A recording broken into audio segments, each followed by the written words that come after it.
let's just a video and answer some questions, and this topic is of course related, right? The Atlantic slave trade. Because in the previous topics we were talking about the colonies of the Spanish and the Portuguese when they discovered America, right, and all these things.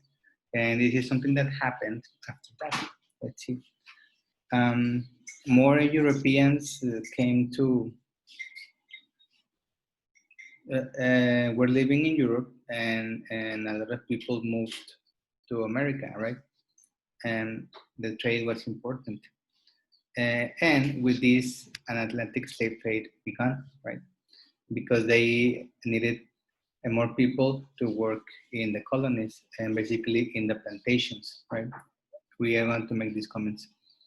And as many as 10 million enslaved Africans were brought to the Americans, imagine 10 million, between the 1500s and the 1800s. And not until the late 1700s, the Europeans felt something was wrong, right? Against slavery being too broad and begin to grow. And this is the thing. In less than 300 years, the Europeans and the European age of exploration changed the world, right? And as I told you, and the colonies were established. And remember that there was a treaty that divided, and this is going to be for the Spanish, and this is going to be for the Portuguese, right? Well, the Portuguese had Brazil, and the Spanish had the rest of the continent. And they looked towards Africa to find people to work and to get benefits out of them. Let's see. So a new kind of trade began, and this was the slave trade. As you can see in this picture, they shipped the slaves from Africa as if they were products or animals. They increased in the slave trade. Okay, let's see. Look, in those times, you could see it, like, okay, it became such a business that you could see this kind of messages, these announcements to be sold and led by public auction. Monday, the 18th of May, under the trees for sale, the 3 following slaves that are going to be sold, and then they say that. So it became a real business. Like, you need slaves to work in your fields, come and we will sell them to you. Okay? So, and this is a way to see this in a capitalism way, right? And this is one of the first steps in the development of the world economy. The nations of Europe were created empires, but with people, right? And not only with goods. Now, and the people were also the goods. Led by, we say that, Spain and Portugal, and Europeans established many trading posts and colonies in the Americas, right? And well, you know that a colony is a settlement of some people living in a new territory like this. Look, Africa was divided, and it was the Europeans' possessions. And the British had in these places, right? The ones in red. The French, the parts in green. And German in brown. So they divided everything in Africa for their own benefit. These are colonies, all right? And also, of course, the Spanish and the Portuguese have their own colonies in America, right? From here, you could get slaves if you needed them. Colonies play a role in the theory of mercantilism, a set of principles that dominated economic thought in the 17th century. Look, and basically it's to how can I become rich and buying things that are cheap and selling them more expensive, and I get a benefit, and that is mercantilism. I mean, under the view of capitalism, that is good, right? because and you can develop as a person and your belongings. But the thing is that these people were doing this with slaves, with humans, right? So, okay, he says here it says the balance of trade is difference in value between what a nation and imports and what it exports over time. If the balance is good for the country, then uh, and the things are more valuable and you become rich. To encourage exports, governments stimulated the industries and trade. They granted subsidies or some money, right, to new industries and improve transportation systems by building roads, bridges, and canals. And they place high tariffs or taxes on foreign goods. Well, and this is not new, and this was done since the Romans, right? But here's the thing, that some colonies were considered as important both as the sources of raw materials like wood, metals, gold, silver, and even humans. And they produce something and they sell this to someone else, right? So it is like to make business, okay? As you can see. And this colony is sending the raw materials to an colonizing country, and then they work the slaves and they sell goods for the new colony. So this is business, right? Basically business. Actually, and this is also happening in Mexico nowadays. Not, I mean, not like this, right? But look, new companies come and they establish, and they know that in Mexico you can pay low salaries, right? So they come and they establish their big, like really big companies. They hire Mexicans. They pay them very little, like in companies, and they become rich, not investing a lot in human resources. That's why um, a lot of people is mad at the pre and PAN and government because they let this happen, right? So, yes, you can come to my country, you just pay me this money, like to me, and you can hire people here, they will work for bread, right? Okay, in the slave trade. Traffic in slave people was not new, of course, and we have seen in these classes that in Greece, in Rome, it was like really normal, right? And and in Africa, it had been practiced for centuries, right? And in the 1400s, it continued at a fairly steady level, 1400s, right? Before the end of the Middle Ages.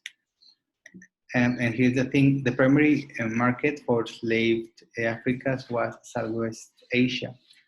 And so basically, and the people in the south of Africa were most served as domestic servants, as in some European countries like in Portugal. But the demand for the slaves increased with the discovery of the Americas, right? So by 1490s, the planting of sugarcane there, and they required more and more workers. And as you can see in this picture, they are working in the sugarcane plantations, and it's only black people from Africa, basically from Africa. So cane sugar was introduced to Europe from Southwest Asia during the Crusades of the Middle Ages. Plantations or large agricultural estates were established in the 1500s, and basically in Brazil and in the Caribbean islands. Here, the business of sugar is really, really profitable. Like you can make a lot of money out of it, and this is what they were doing in those times. But as you see here, and growing cane sugar demand much labor. So and you need more and more people to be working in the fields, right? And so the people from Africa were brought basically to Brazil and the Caribbean, right? Look, and this triangle is very sorrowful In 1519, a Spanish ship carried the enslaved Africans directly from Africa to the Americas. It's here, from Africa to the Americas, slaves. During the next 2 centuries, trade in enslaved people grew dramatically and became part of this trade. We call it the triangular trade. Slaves are brought from Africa to America to work in the Caribbean islands, in Brazil, yes, in the 13 colonies, and the raw materials that they got are sent to Europe, and as you can see, basically to England, to Spain, to Portugal, right? And here they make goods and they sell them, and they bring them to Africa or to more countries in Europe. So in this trade, as you can see, connected Europe, Africa, and Asia here.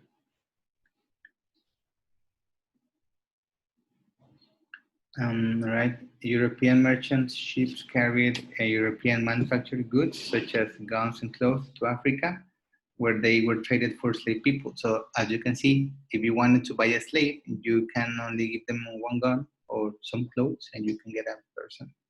The enslaved Africans then were shipped to the Americas and sold. As you can see in the map, they bring goods and they exchange it for humans, and humans were brought to America. European merchants then brought tobacco, molasses, sugar, and raw cotton in the Americans and shipped them back to Europe. Sorry, like here. These are the raw materials that they shipped to Europe. So it was basically business. Look at the amount of slaves. 275 slave Africans were exported during the 1500s, right? 100 years later, 1 million, and jumped to 6 million in the 1700s. Altogether, as many as 10 million African slaves were brought to the Americans between 1500 and 1800. And these are the auctions in some, like in some parks or in some places, and they brought the persons, like in Rome, and you can see them and you can buy them. Yes. Yeah. As you can see, these are the owners of the plantations or rich people who needed slaves, and here you can buy them. And that's why I show you first this this announcement. Okay, a picture of the and the triangular trade. It's here, slaves, and then they send sugar, cotton, and tobacco to Europe, and here they make goods and they send some textile, rum, copper, clothes, things that they can exchange for people. The journey of slaves from Africa to the Americas became known as the Middle Passage. This is the Middle Passage, the middle portion of the Triangular Trade Route, because it started here in Europe, then this is the middle, then this is the third, right?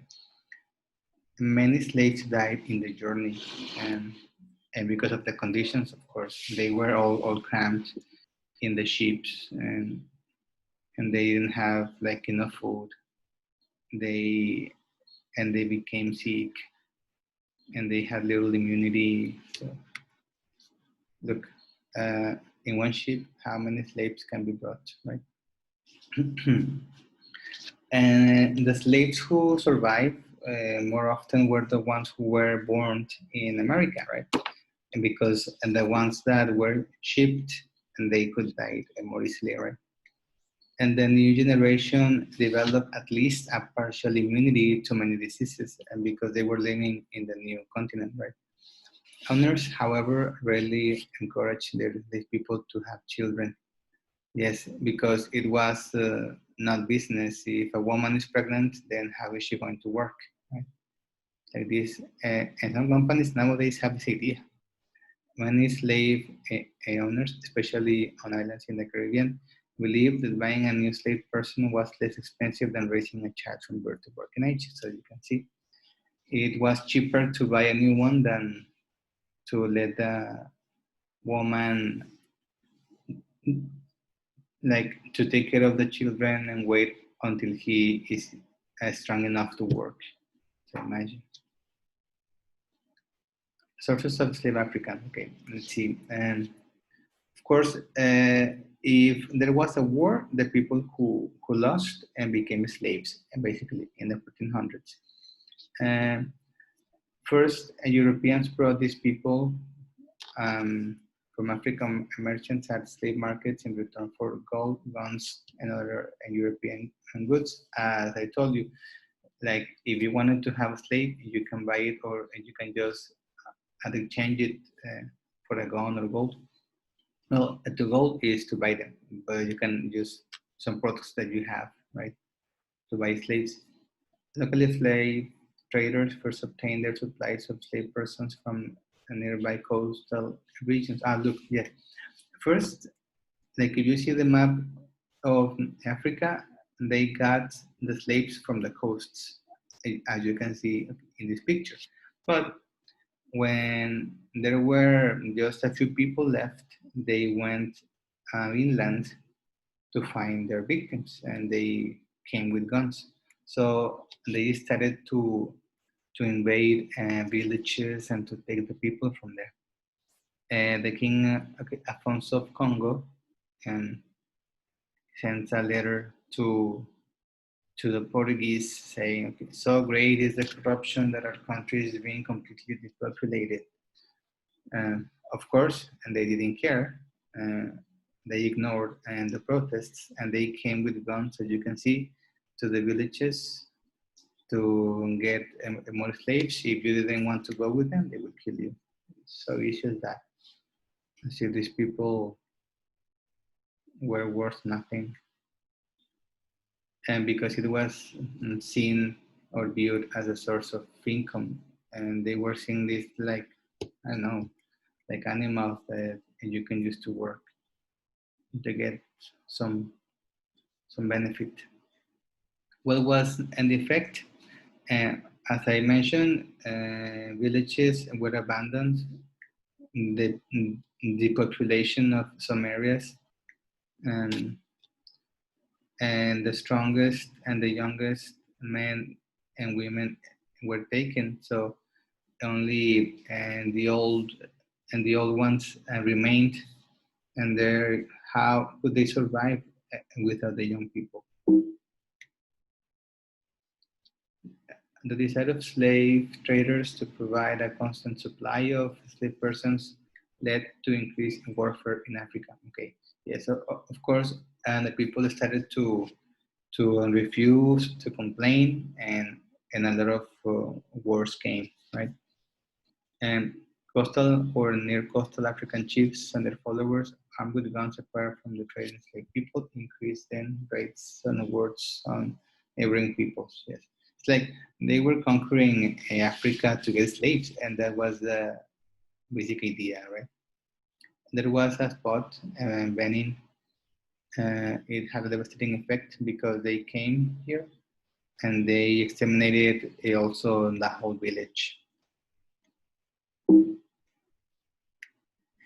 And we can see the village of Benin here. Population decline and warfare increase. The people of Benin lost faith in their gods. It was like this, and the art deteriorated, and human sacrifice became more common. When the British arrived there at the end of the 1800s, they found a corrupt and brutal place, of course.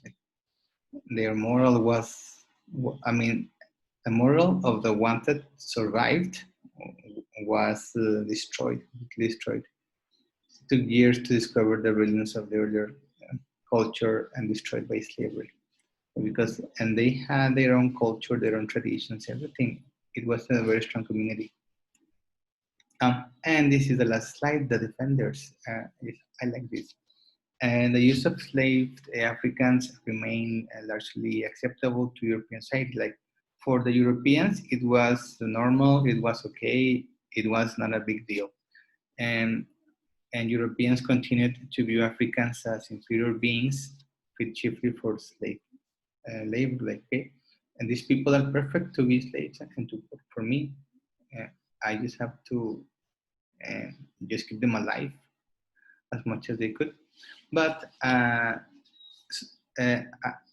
uh, like, not everyone was in favor in Europe, and they were conscious and aware of the circumstances and the value of human life, right? So the Society of Friends, known as the Quarters, is here. The Quarters Synod began to condemn slavery in the 1770s. These Europeans felt that slavery, of course, was corrupt. Human rights were absent. But it was not until 20 years later, during the French Revolution, that the French abolished slavery. They were the first ones. And then the English did the same in 1807, right? But in the Americas, it continued until 1860s. So in the Civil War, when Abraham Lincoln said we cannot have slaves anymore, um, the states in the north obeyed, and the states in the south, like in Texas and all these places, they say no, we need them and we want to let them go. And so it was a war that took some years. Right? And this is it about today's topic.